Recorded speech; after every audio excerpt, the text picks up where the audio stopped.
시간 하나님 우리에게 주신 언약의 말씀, 신약성경 마가복음 3장 13절에서 19절까지의 말씀입니다.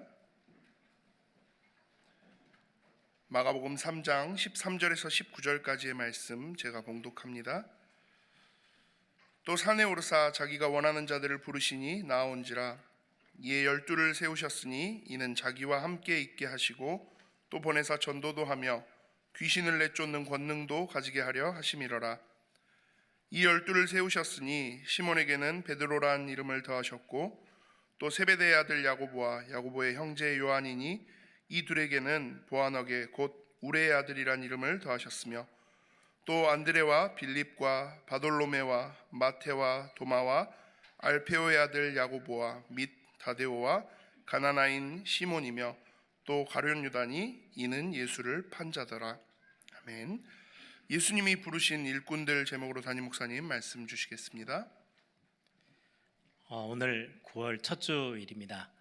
오늘 또 이제 여름 날씨가 조금 이제 가려고 하는 것 같아요. 아직까지 좀 많이 더운데 건강 항상 지키시고 또 오늘 하나님이 예배해 놓으신 준비해 놓으신 최고의 응답들 여러분들이 하나도 빠짐없이 풍성하게 누리는 그런 축복된 날 되기를 바랍니다. 우리 옆에 있는 분들 같이 인사할 건데요. 어떤 성도님이 저에게 목사님 얼굴 인상 쓰지 마시고 목사님 웃는 얼굴이 좋아요 뭐 이렇게 하시던데 그 말은 인상을 제가 많이 쓰고 있다는 말인데 제가 웃는 얼굴을 만들려고 되게 애를 많이 씁니다. 우리 성도님들 저 활짝 웃는 얼굴로 미소를 가지시고 옆에 있는 분들 인사하십시다. 하나님이 당신을 택하시고 부르셨습니다. 하나님의 택하심 부르시면 실수가 없으세요. 여러분들 꼭 그 언약 붙잡기를 바라고요. 한 번 더 고백합시다. 당신은 세상 살릴 하나님의 일꾼입니다. 우리가 세상 한복판에 살고 있지만 우리는 세상에 속해 있는 사람들이 아니고요. 하나님께 속해 있는 하나님의 일꾼들입니다. 저와 여러분을 하나님이 세상에 끌려다니는 사람으로 우리를 부르신 게 아니고 세상 살릴 하나님의 사람으로 부르셨어요. 그래서 하나님 우리를 하나님의 자녀로 부르시고 택하시고 오늘 이 예배의 자리에 여러분들을 축복하시기 위해서 부르셨습니다. 그 응답 마음껏 찾아 누리는 시간 되길 바랍니다. 계속 마가복음 말씀을 같이 함께 나누고 있고요. 오늘 본문의 내용은 예수님이 굉장히 중요한 공생의 사역들을 두고 12명의 제자를 따로 택하여서 부르셨어요. 그래서 12명의 제자의 이름들이 이제 기록되어져 있죠. 그 부분들을 두고 오늘 같이 함께 하나님의 말씀으로 오늘 또 붙잡고 하나님의 음성 듣는 축복된 시간 되기를 바랍니다. 오늘 13절 보니까요. 또 산에 오르사 자기가 원하는 자들을 부르시니 나온지라 이렇게 돼 있죠. 예수님이 원하시는 자들을 제자로 부르셨다고 돼 있어요. 그 당시 예수님 당시 랍비 굉장히 중요한 율법사들이죠. 랍비 그리고 스승들 선생님들이 제자들을 불렀었어요. 부른 이유는 자기의 가르침을 더 많이 혼자 할 수는 없잖아요. 그래서 더 많은 사람들에게 널리 펼치기 위해서 제자들을 불러서 훈련시키고 자기가 가지고 있는 내용들을 전달하고 또 자기가 할 수 없는 부분들을 여러 사람이 함께 하면 할 수 있잖아요. 그래서 랍비나 스승이 혼자 감당하기가 어려운 부분들을 함께 하기 위해서 그래서 그 일들을 감당하기 위해서 제자들을 따로 이렇게 불러서 세워요. 그래서 성경에도 보면 세례 요한의 제자들이라고도 돼 있고요. 많은 예를 들면 바울도 가말리엘이라는 스승의 생도들이죠. 제자들로 이렇게 많은 제자들을 이렇게 스승과 랍비들이 제자를 세웠어요. 될 수 있으면 제자를 세울 때 어리석고 무능한 사람을 세우진 않겠죠. 굉장히 똑똑하고 그리고는 다른 사람들이 볼 때 삶도 잘 규모도 있고 또 실력도 갖추고 있고 능력 있는 사람들을 제자로 부르려고 했겠죠. 예수님은 어떠했을까요? 예수님의 12제자의 이름들이 쫙 기록되어져 있는데요. 여러분 옛날 어르신들이 인생의 선배들이잖아요. 많은 경험들을 가지고 우리 이제 젊은 사람들에게 해주는 이야기가 너가 인생에 굉장히 중요한 일을 하려고 할 때 뭐 사업을 하는데 동업을 해야 된다, 아니면 굉장히 중요한 일을 같이 해야 된다, 아니면 우리 인생 전체에 동반자를 찾는 결혼이라는 어떤 중요한 결정을 할 때, 상대를 결정할 때 어떻게 해야 되느냐, 좋은 하나의 방법이 그 사람의 가장 친한 친구 한 3명 정도를 불러서 같이 함께 시간을 좀 보내보면 당신이 지금 그 사람하고 내가 같이 해야 될지 말아야 될지 결정하는데 굉장한 도움이 된대요. 친구들하고 같이 있을 때 하는 말들, 그리고 그들이 하는 말 속에 이렇게 담겨져 있는 그들이 갖고 있는 생각들, 그런 노는 문화들, 이런 걸 보면 내가 지금 이 사람하고 같이 뭔가를 해야 되겠구나, 결정할지 안 할지를 선명하게 볼 수 있대요. 굉장히 중요한 이야기죠. 그러면 예수님이 제자를 택했을 때 예수님 주변에 제자들을 보면 금방 이렇게 우리가 그 분위기를 알 수 있겠죠. 예수님의 12제자 중에 그 중에서도 한 3명, 베드로, 요한, 야고보, 이 3명은요 수제자에 속해요. 그래서 많은 제자들과 같이 70 제자들하고도 같이 움직이시기도 하고 12제자들만 따로 이렇게 움직이기도 했지만, 베드로, 요한, 야고보는 변화산에 올라가실 때는요 이 3명만 따로 불러서 올라가셨어요. 그리고 어떤 사역에서는 이 3명만 데리고 가서 사역을 예수님이 하셨어요. 그런 거 보면 이 베드로, 요한, 야고보가 예수님의 제자들의 수준을 보여주는 굉장히 중요한 사람들이기도 하겠죠. 그런데 우리가 생각하기로 예수님이 제자를 뽑으신다, 하나님이시잖아요. 그냥 단순히 세상의 랍비나 선생이 아니고 하나님이, 전능하신 하나님이 이 땅에 육신의 몸을 입고 오신 분이 예수님이세요. 그래서 마가복음을 시작하면서도 하나님의 아들 예수 그리스도의 복음 이렇게 말씀하잖아요. 하나님의 아들, 하나님이세요. 그런데 이분이 제자가 필요할까요? 굳이? 전능하신 하나님이 세계복음화, 구원의 역사 충분히 혼자서도 하실 수 있어요. 그런데 어떤 이유든 제자를 찾아서 택하시고 부르셨어요. 찾아온 사람들을 선별하신 게 아니고 예수님이 원하시는 자들을 찾아다니시면서 부르셨어요. 그 중에 수제자라고 하는 베드로, 요한, 야고보를 보면 이왕 부르실 때면 제자로 삼아야 되겠다 그러면 좀 능력 있고 실력 있고 삶에 있어서도 경건하고 좀 의롭고 좀 지식이 풍성한 사람들을 부르시면 훨씬 좋았겠다. 그건 우리 생각인데요. 예수님이 제자를 부르셨을 때의 어떤 기준을 보면 굉장히 많이 달라요. 베드로, 요한, 야고보 어부 출신이에요. 그 어부 출신이라는 그 직업이 천하다는 게 아니에요. 그때 당시에 굉장히 고귀하고 고급스러운 직업은 아니었어요. 그냥 어부예요. 고기를 나가서 잡아서 그걸로 생계를 유지하는 어부. 베드로도 그렇고 요한, 야고보도 그렇고. 거기에 베드로와 요한이 예수님이 승천하시고 난 다음에 사도행전 4장에 보면 중요한 사역들을 하는 중에 여러분들 사도행전 4장 12절 말씀은 여러분들 잘 아는 부분이죠.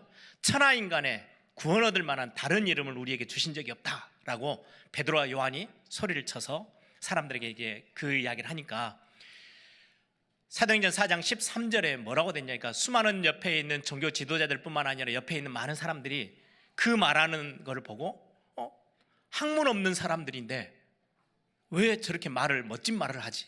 이제 그게 사도행전 4장 13절에 나와요. 말 그대로 학문 없는 범인들이 그냥 평범한 사람.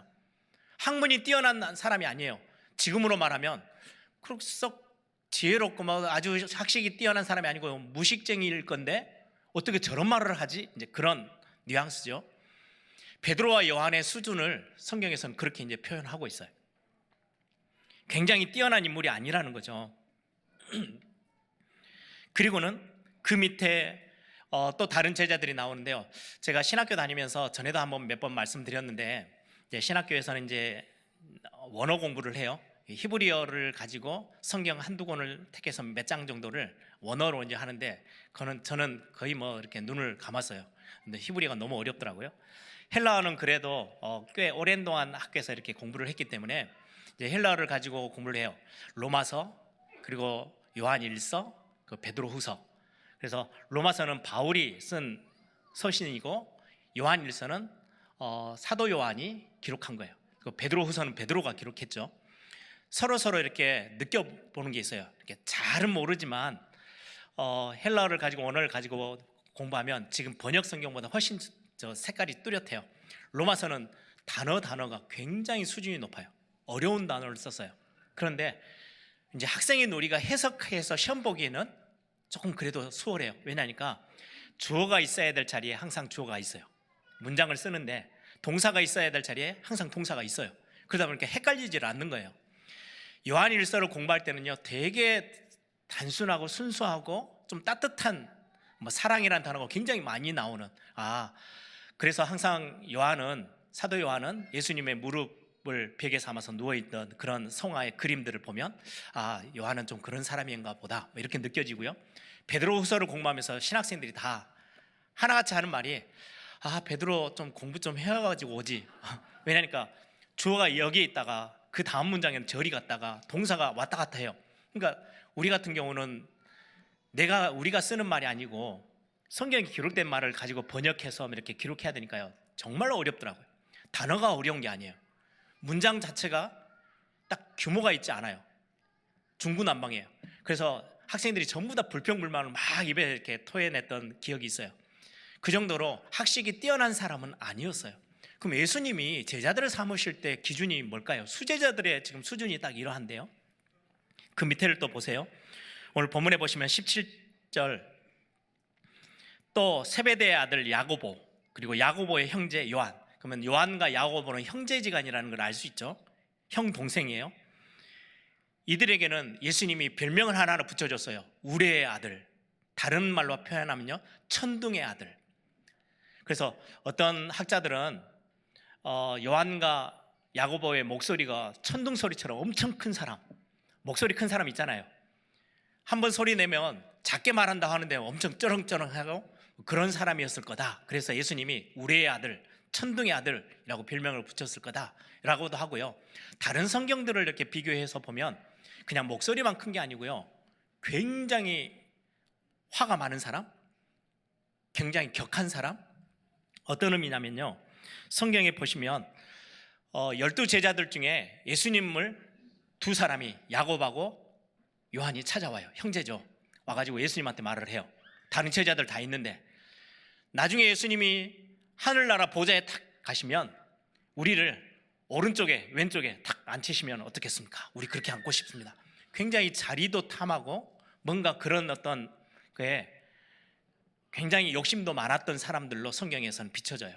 또 한 번은 사마리아 도시를 이렇게 성을 지나가는데 사마리아 사람들이 예수님을 달갑게 반기지를 않아요. 화가 난 거예요. 제자들이잖아요.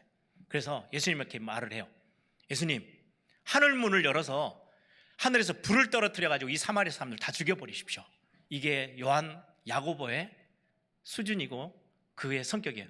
그래서 우레의 아들, 굉장히 욱하는 것도 많고 화도 많은 이런 사람들이에요. 그게 예수님의 제자의 수제자에 속한 부분이고요. 또 하나 보면 제가 일부 예배 때는 좀 잘못 단어를 썼는데요, 바돌로메. 여러분들이 바돌로메는 성경이 잘 안 나오죠. 다른 이름으로 나와요. 나다나엘이라고 빌립을 따라와서, 빌립이 와보라 하니까 얼떨결에 따라가서 예수님을 만나 뵈고 예수님의 제자가 된 사람, 그게 바돌로메예요. 또 여기에도 보면 어떤 랍비든 어떤 선생이든 절대로 제자로 쓰지 않는 사람, 절대 상종도 하지 마라고 하는 사람이 한 사람이 기록되어 있어요. 그게 누구냐니까 지난번에 우리 같이 살펴봤던 세리 마태예요. 마태복음에 제자들의 이름을 쭉 적을 때 마태 스스로가 뭐라고 적었냐니까 세리 마태, 12제자 이름을 기록하는데 세리는 죄인이에요. 공개되어 있는 죄인이에요. 그래서 어느 누구도 상종하고 싶어 하지를 않아요. 그래서 그 세리를 제자로 삼는다? 그런 법은 없어요. 그런데 예수님의 제자들 안에 세리 마태가 들어가 있어요. 또 여기에 보시면 가나나인 시몬이라고 되어 있어요. 가나나인 시몬이라는 단어는 셀롯 땅, 열심당원 시몬이라는 말이에요. 지금 우리로 따지면 그때 당시 정치적인 배경이 로마 제국 시대의 속국으로 들어있잖아요. 거기에 속국에 뭔가 이렇게 입 맞추고 뭔가 이렇게 잘 아부해가지고 정치적인 힘, 경제적인 힘을 막 이렇게 하고 있는 그 사람들이 너무 꼴보기 싫은 거예요. 그래서 저 사람들을 완전히 다 뒤집어 엎어야 돼라고 하는 열심당원들. 우리나라 예전에 과거로 따지면은 운동권 학생들 뭐 그런 수준이 굉장히 과격하고 한쪽으로 확 치우쳐져 있는 그런 사상을 갖고 있는 사람. 그때 당시 바리새파도 있었고 서기관들도 있었고 셀롯당 열심당원들도 있었어요. 그 셀롯인 시몬, 다른 성경이 그렇게도 표현해요. 이 시몬, 이런 사람도 예수님의 제자 안에 들어와 있어요. 도마 같은 사람은 굉장히 의심이 많았던 사람, 생각도 많고 막 이런 사람들, 여러 가지 모양의 제자들이 이름이 기록되어져 있어요. 보시면서 어떤 생각이 드셔요? 굉장히 능력 많고 실력 있고 지식도 풍성한 사람들이에요? 아니요. 세상의 선생님들이나 세상의 랍비들은 능력 있는 사람을 찾아서 구하지만 예수님이 지금 부르신 사람들은요, 예수님이 원하셔서 부르신 사람들이래요. 다른 기준이 없어요. 뛰어나서 예수님의 제자가 된 게 아니에요. 경건하고 의롭기 때문에 하나님이 우리를 구원의 자녀로 택하고 부르신 게 아니라는 거예요. 절대로 여러분들이 기억하셔야 될 부분이에요. 하나님이 나를 하나님의 자녀로 부르셨다라고 했을 때는 그걸 보고 은혜라고 합니다. 왜요? 다른 기준이 없어요. 자격을 따지시는 것도 아니고 삶의 모습에 거룩하고 경건함을 따진 것도 아니에요. 실력 있는 사람, 수준 있는 사람을 부르신 것도 아니에요. 오늘 12제자가 어떻게 보면 예수님이 가장 중요하다고 뽑은 사람들인데요, 어떻게 보면 평균 이하인 사람들도 있었어요.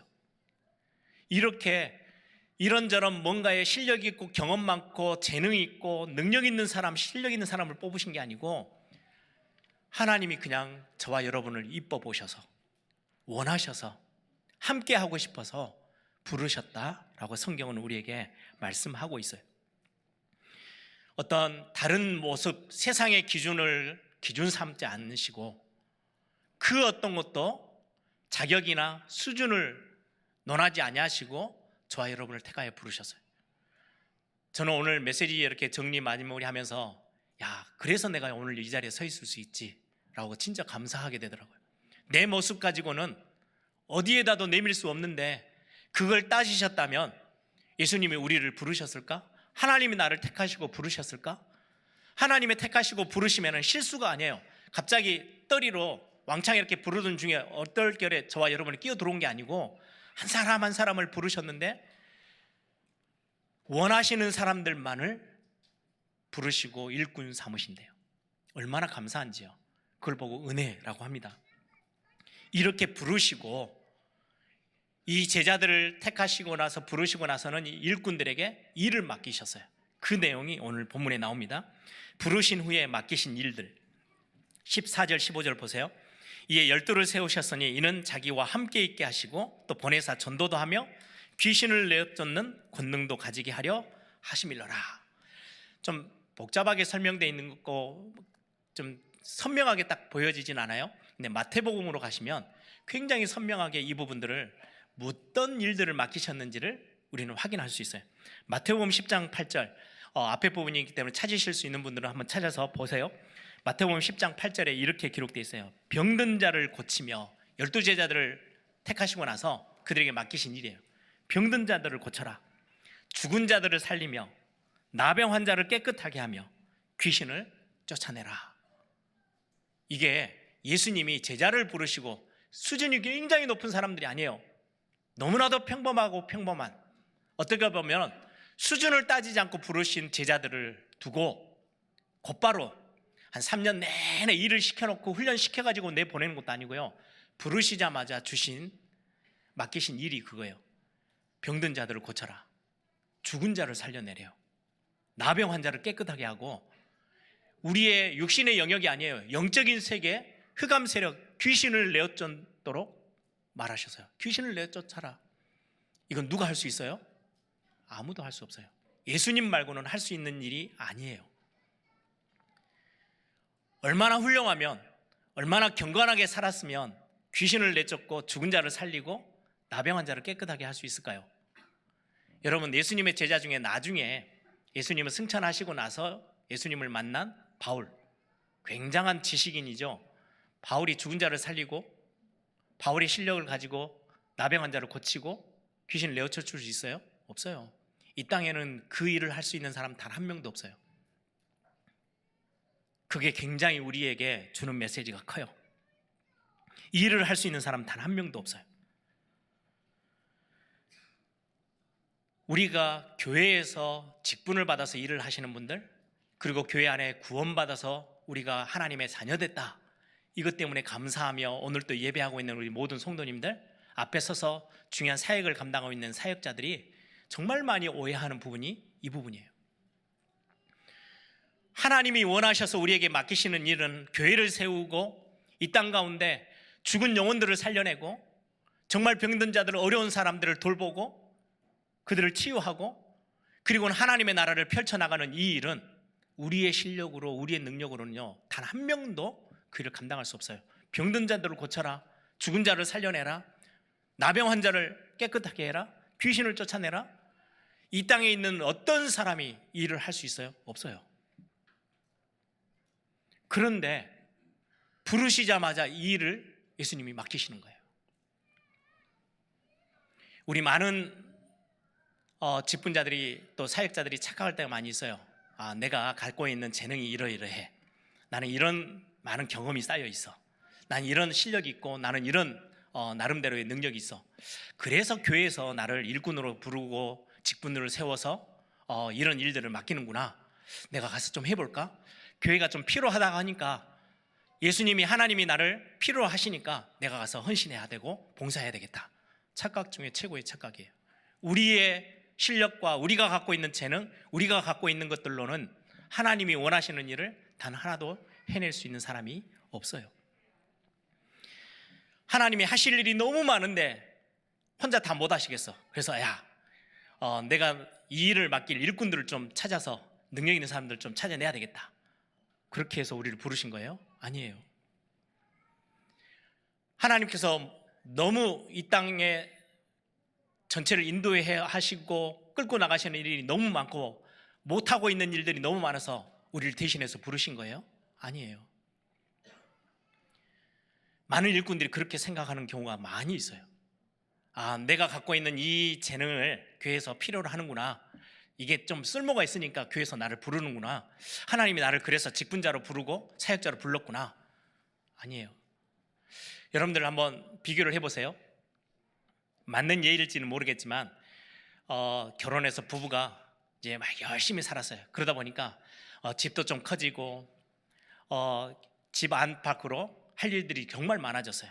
집에 가도 뭐 설거지 할 것도, 이제 방들이 여러 개가, 이제 집도 커지니까 청소도 해야 되겠고 빨래도 해야 되겠고 애완견도 키워야 되겠고 밖에 나가면 할 일이 너무 많아. 이게 너무 일이 많은데, 그래서 부부가 아주 중요하게 앉아서 결정을 하는 거야. 우리가 아이를 하나 더 낳읍시다. 왜? 일을 맡겨야 되니까. 그래서 아이를 낳는 부부가 있어요? 없어요. 우리가 일이 너무 많고 우리 두 사람이 너무 부족해, 그래서 아이를 하나 더 낳아가지고 이걸 좀 분업을 합시다. 그런 부모 없다니까요. 하나님이 우리를 하나님의 자녀로 삼으시고 구원하셨을 때, 우리를 택하시고 부르셨을 때는 하나님의 손이 모자라서 우리에게 뭔가 일을 더 맡겨보려고 우리를 택하시고 부르신 게 아니에요. 오늘 본문에 보시면 또 보내서 전도도 하고 귀신을 내어쫓는 권능도 있게 하시기 위해서 제자들을 부르셨는데, 가장 먼저 있는 단어가 함께 있기 위하여서. 하나님이 우리를 부르셨을 때는 가장 중요한 게요, 함께 교제하고 함께 사랑 나누고 함께 있기를 원해서 제자들을 부르셨대요. 저와 여러분을 부르신 거예요. 함께 교제하고 소통하고 나누고 서로 사랑을 주고받고, 그거 하기 위해서 우리를 하나님의 자녀로 아무 조건 없이, 수준도 안 되고 자격도 따지지 않고 우리를 부르셨어요. 그걸 보고 은혜라 그러고, 그 속에서 우리에게 일을 맡기시는데, 어떻게 맡기세요? 하나님께서는 중요한 교회를 세우는 일, 하나님의 나라를 펼쳐나가시는 그 일을 위해서 이 일을 우리에게 하나씩 하나씩 맡기세요. 여러 분야로 그 일을 맡기시기 위해서 먼저 우리에게 능력을 주셔요. 재능도 주셨어요. 그 일 하라고. 내게 아니고 하나님이 내게 주신 거예요. 실력도 쌓게 하셨어요. 경험도 하게 하셨어요. 많은 지식을 갖게 하셨어요. 어떤 분은 말을 굉장히 지혜롭게 하고, 어떤 분은 손재주가 좋아서 많은 것들을 할 수 있고요. 어떤 우리 찬양, 우리 오케스트라나 찬양하시는 분들은요, 음악적인 재능을 주셔서 찬양대를 서요. 저 같은 사람이 찬양대 서면요, 방해돼요. 왜? 그쪽 재능이 뛰어나질 않아요. 음치를 너는 무조건 찬양대를 해야 돼, 그러진 않아요. 하나님이 안 주신 재능을 가지고는 우리가 할 수가 없어요. 주신 재능을 가지고 하는 거예요. 어떤 부분들은요, 마음이 엄청 뜨거워요. 그 뜨거운 마음을 가지고 교회 곳곳에 구석구석을 찾아다니면서 사역을 돕고 교회를 세워나가는 일을 하시는 분들도 있어요. 어떤 분에게는요, 재력을 주셨어요. 경제권을 주셔가지고 많은 경제를 가지고 사람도 살려내고 교회를 하고 전도와 선교 일을 하도록 하나님이 먼저 앞서서 경제 축복을 주시는 거예요. 그 일을 하라고. 내게 아니고 하나님이 그 일을, 맡기신 일을 할 수 있도록, 해내도록 하나님이 먼저 앞서서 우리에게 재능과 능력들을 우리에게 주시는 거예요. 우리는 많은 부분 착각해요. 내가 내 것 이런 거 가지고 있는데 하나님이 이런 게 좀 쓸모 있어서 나를 부르셨네? 아니에요. 하나님의 일은 병든 자를 고치고 죽은 자를 살려내고 생명 살리는 일, 귀신을 쫓아내는 일, 어느 누구가 할 수 있어요? 돈 많은 사람이 할 수 있어요? 없어요. 실력이 좋으면, 재능이 많으면 할 수 있어요? 할 수가 없는 일이에요.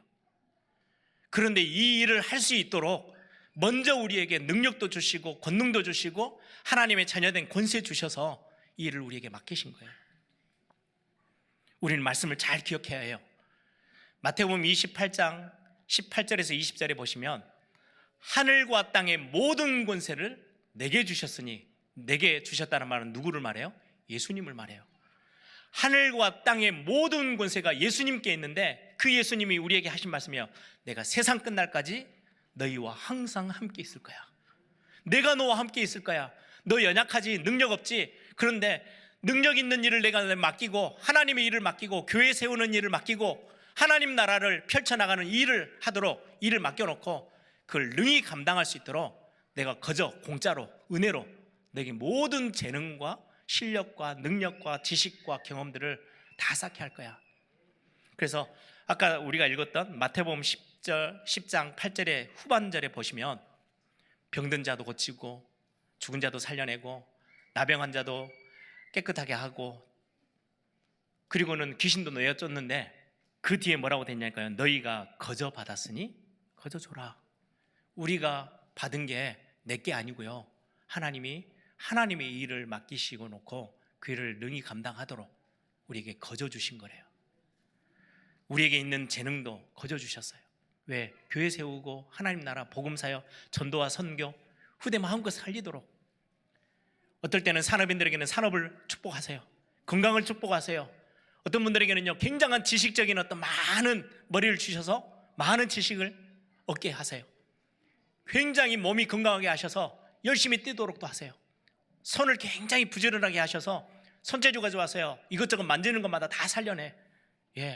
하나님의 일을 맡기시면서 먼저 우리에게 주신, 하나님이 주신 재능들이에요. 근데 그걸 거저 주셨대요. 그래서 우리는 거저 감사함으로 베풀고 세우는 거예요.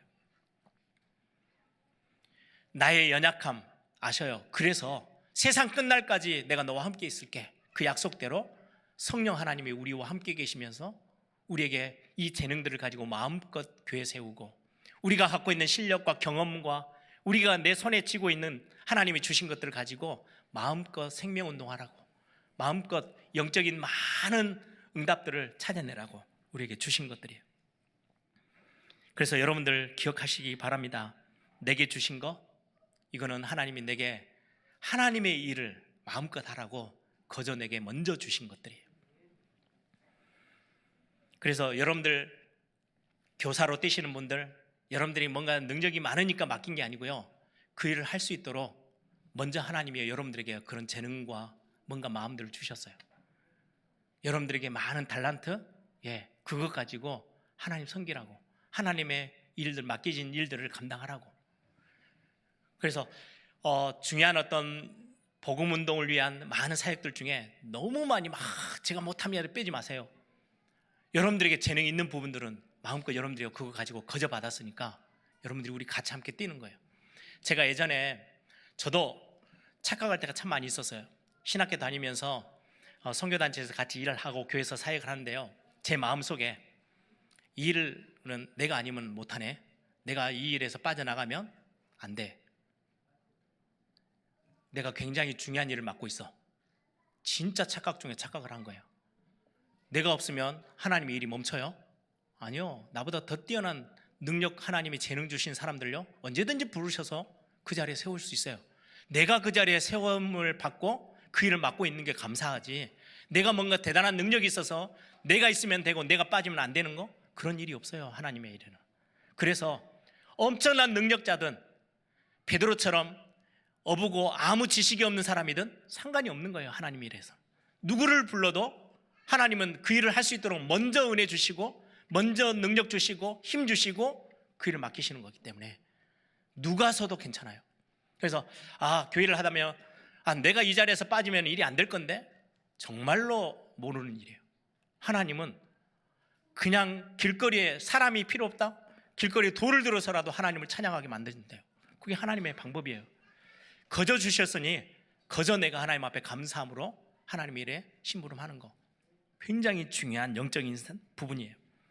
마지막으로 오늘 제자를 부르셨는데요, 바로 앞에 우리가 넘어뛰었던 본문이죠.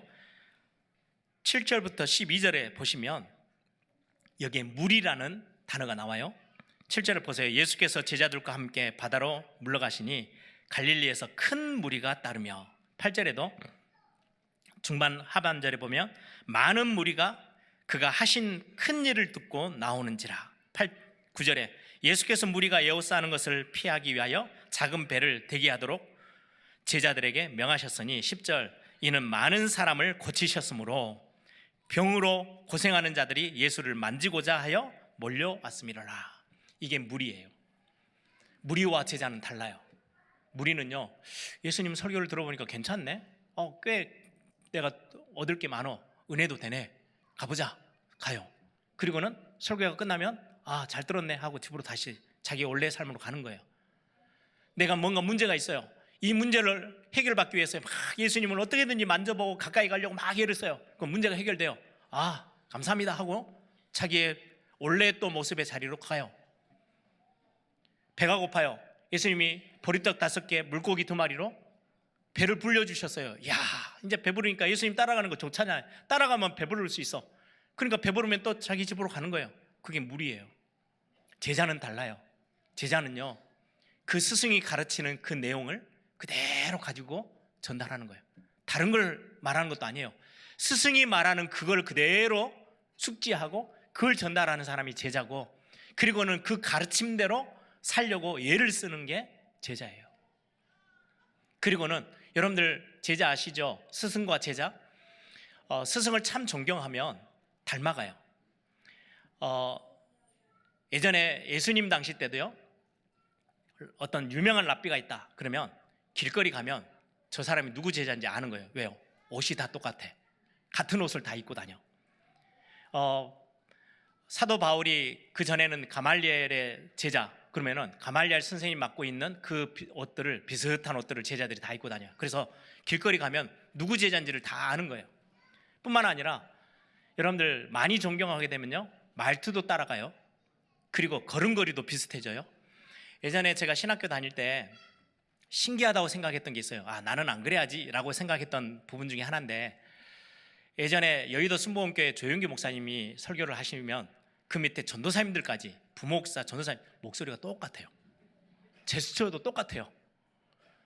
목소리 톤, 저분은 서울 사람인데 왜 경상도 사투리를 쓰지? 경상도 사투리까지 따라서 해요. 그게 제자예요. 걷는 폼 똑같아요. 그게 이제 스승을 따라가는 거죠. 여러분들이 그리스도의 제자라고 했을 때는요, 그 가르침을 그대로 전수받고 가르침대로 살아가고, 다른 거에서 배운 거를 이제 내려놓고 가치관과 생각도 바뀌고 그 가르침대로, 그리고는 그 스승의 삶까지 따라가는 거예요. 여러분, 우리가 그리스도의 제자, 하나님의 자녀라고 했을 때는요, 하나님이 원하시는 그 자리에 우리가 예를 쓰고 그 자리에 머무르려고 우리가 열심을 내는 거, 그게 제자의 삶이에요. 우리는 그냥 무리로 살 수도 있어요. 그런데 우리는 오늘 예배 때 결정하기를 나는 하나님의 제자로, 하나님의 일꾼으로, 예수 그리스도의 제자로 나는 서고 싶어 라고 한다면 우리의 삶을 바꾸는 거예요. 도전해 가는 거예요. 그 가르침대로 순종해 가고 예수님을 닮아가는 삶을 살아가고 생각도 바뀌고 가치관도 바뀌고 말도 바꾸고, 그게 제자의 삶이에요. 그렇게 사니까 제자로 부르신 게 아니고요, 제자라면 그 스승을 따라가게끔 될 수밖에 없어요. 그래서 예수님이 제자를 부르시고 3년 동안 같이 함께 하셨어요. 삶이 같이 연결되어지고 같이 가르치고 닮아가고 서로가. 오늘 이 말씀을 통해서 여러분들이 기억해야 될 게 있어요. 어떤 분들은 우리가 전도 사역을 하다 보면 전도에서 굉장한 많은 열매를 맺어요. 야, 내가 대단한 전도자구나. 아니요, 기억하세요. 그 일을 할 수 있도록 하나님이 먼저 복음을 잘 설명할 수 있는 입을 주시기도 하고요, 삶을 가지고 많은 사람들에게 영향 줄 수 있는 굉장히 좋은 삶의 규모도 주시기도 하고요, 먼저 하나님이 그 전도 일을 할 수 있도록 하나님이 우리에게 거저 주신 것들, 이것 가지고 많은 열매가 쌓인 거예요. 이 모양 저 모양으로 교회를 세워나가고 하나님 나라에 대해서 우리가 헌신할 수 있는 그 모든 것의 시작이 하나님이 우리에게 거저 주신 것들로. 그게 내 것이냐, 내가 좀 쓸모있는 사람이니까 나를 부르셨겠지. 아니요, 우리가 은혜로 시작하고 은혜로 마무리하는 게 얼마나 중요한지요. 그래서 오늘 말씀을 꼭 기억하시길 바랍니다. 내가 없으면 안 되는 사람이 아니고요, 나든 누구든 아무 상관이 없어요. 하나님은 원하시는 사람 부르시면 그 능력 주시고 재능도 주시고 실력 주시고 물질도 주시고 건강도 주셔서 하나님의 은혜 누구든지 쓰임 받을 수 있도록 하실 수 있는 분이 하나님이세요. 그런데 감사하게도 그 자리에, 그 직분에 나를 불러서 쓰고 계신다는 게 얼마나 감사한지요. 부르시면은 조건이 없어요. 자격을 따지지도 않으셨어요. 수준을 논하지도 않으시고 그냥 너무나도 좋으셔서 원하셔서 하나님이 오늘 이 자리에 저와 여러분을 부르셨대요. 그리고는요, 우리가 상상하지도 못하는 생명 살리고 영적으로 묶여있는 사람들을 풀어주고 답을 주는 그 어마어마한 일을, 그리고 교회를 교회답게 세우는 일을 우리에게 맡기셨어요. 그리고 그 맡긴 일에 마음껏 다 해낼 수 있도록 하나님이 우리에게 거저 우리의 많은 재능과 많은 실력과 경험과 우리의 손에 쥐고 뛸 수 있도록 하나님 우리에게 허락하신 것들, 얼마나 감사한지요. 여러분들이 이 비밀들을 가지고 그리스도의 제자로 또 우리 인생, 남은 인생 하나님 앞에 멋지게 살아드리는 그런 응답의 하나님의 자녀들 되기를 소망합니다.